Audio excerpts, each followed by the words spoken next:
Hey, what's up, guys? Welcome to the first ever video recap for Swag League Fantasy Football.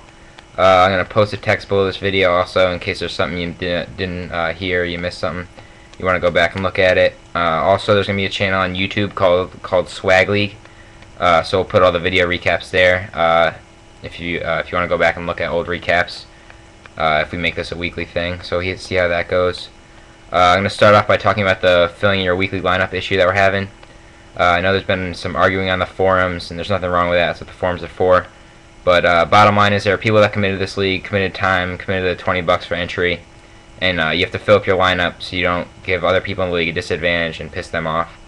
I understand you're busy with school and college applications and stuff. Everyone is. And I'm not going to say that fantasy football is more important than college applications, but you got to get it done somehow. If it's 5 minutes before kickoff on a shitty mobile device, you got to do what you got to do. So let's start off the recap. Start off with my matchup. Fuck you, Gumby versus Bow in Hand is worth 2 in the bush. I'll be honest, I was with Andrew for the afternoon games, and I felt kind of bad for him between the Adrian Peterson highlights, and then we watched Ben Jarvis running all over the Jets, and then we saw Jermichael Finley drop his touchdown. For all of those reasons, I felt bad. Peterson put up 30, Law Firm put up 27.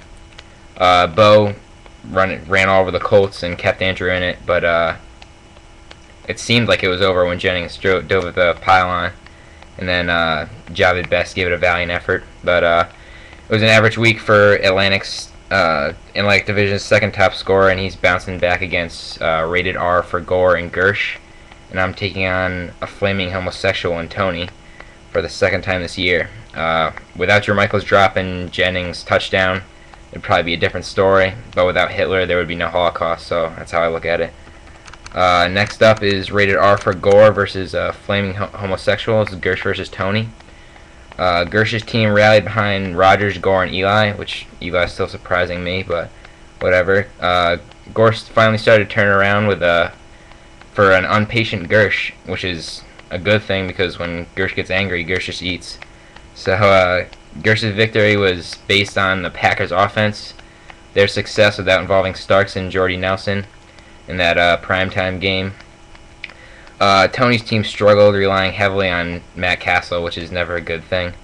He put up 27.4. This is actually probably the closest two scores between this lineup and the bench I've seen. It was 89 to 63.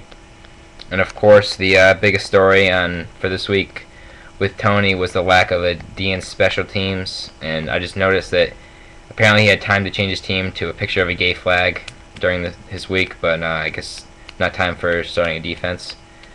Gersh takes on Andrew, like I said, and Tony takes on myself in next week's matchups. Alright.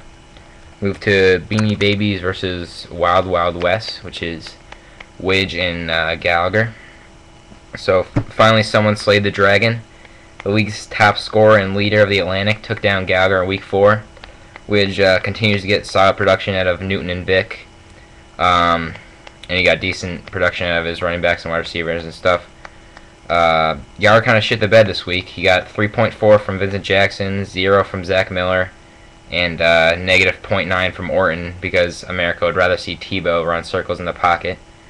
Whatever. Let's not forget the absence of his kicker. If he had a 30-point day, he would have won, so I guess we'll have to blame it on that. But there was a mistake in ESPN's waiver system, or his computer broke, or his kicker was stolen or something.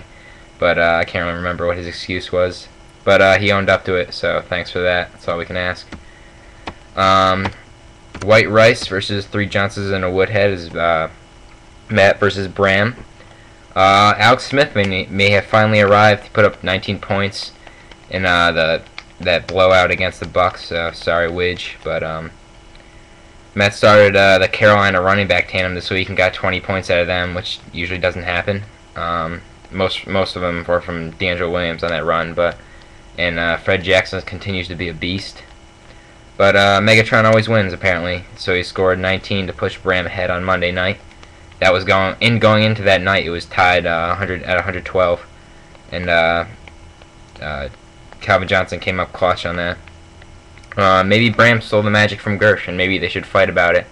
I don't know, I'm just suggesting things, but Gersh takes on, I don't know, One sec. Bram takes on Gallagher, and I have that down as the Battle of the Fat Jews.